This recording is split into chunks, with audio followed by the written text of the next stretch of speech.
ঠিক চলাকালীন নারীদের তলপেটের ব্যথাকে ডিসমেনোরিয়া বলা হয়। উদ্ঘাটন করা সম্ভব এখনও কারো হয় নাই। পরের কারণটি হচ্ছে অতিরিক্ত দুশ্চিন্তা, মানসিক উৎকণ্ঠা, বিষণ্ণতা, সুস্থ বিনোদনের অভাব অর্থাৎ সুস্থ বিনোদন থেকে বঞ্চিত থাকা। এই ধরনের সমস্যা থেকে কিন্তু ডিসমেনোরিয়া রোগ হতে পারে। শরীর স্বাস্থ্য অত্যন্ত দুর্বল, খিটখিটে, যাকে বলা হয় ভগ্ন স্বাস্থ্য। ভগ্ন স্বাস্থ্যের জন্য কিন্তু বা শরীরের রক্ত কমের জন্যও কিন্তু ডিসমেনোরিয়া হতে পারে। জরায়ু বা ইউটেরাস, জরায়ু বা ইউটেরাসে যদি কোনো প্রদাহ হয় বা ব্যথা হয় তাহলে পারে কিন্তু ডিসমেনোরিয়া হয়ে থাকে। এন্ডোমেট্রোসিস এই ধরনের কারণেও হতে পারে। এন্ডোমেট্রোসিস কি, এটা যদি কেউ জানতে চান তাহলে আপনাকে আলাদা ভিডিওতে আবার জানতে হবে। পেন ইন হোল ইন্টারনাল অস, এটাও কিন্তু আপনি আলাদাভাবে জানতে চাইলে আলাদাভাবে ভিডিও দেখতে হবে। এছাড়াও রয়েছে ইউটেরিয়ান হাইপোপ্লাসিয়া।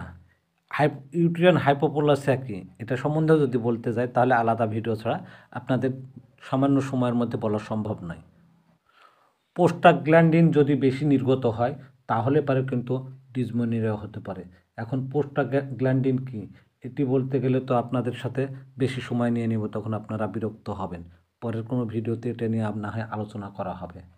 এছাড়াও প্রোজেস্টেরন এর জন্য অর্থাৎ হরমোনাল ডিসফাংশন, হরমোন কম বেশির কারণেও মেয়েদের মাসিকের সময় বা মাসিকের আগে পরে এ ধরনের ব্যথা হয়, আর এ ধরনের ব্যথাকে বলা হয় ডিসমেনোরিয়া।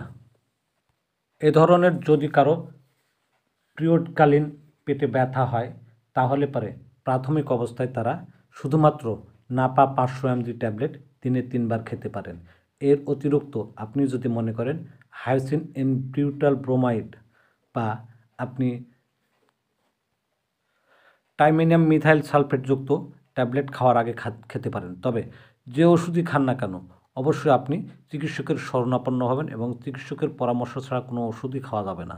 কারণ হচ্ছে কি, ওষুধ যেমন মানুষের উপকার করে তার চাইতে ক্ষতির পরিমাণ বেশি করে। একটু ভুল হলে পরে আপনার জীবন হারাতে হতে পারে। তাই নিজের ইচ্ছা অনুযায়ী কখনোই ওষুধ খাবেন না। ওষুধ খেতে গেলে অবশ্যই চিকিৎসকের পরামর্শ নিয়েই খাবেন।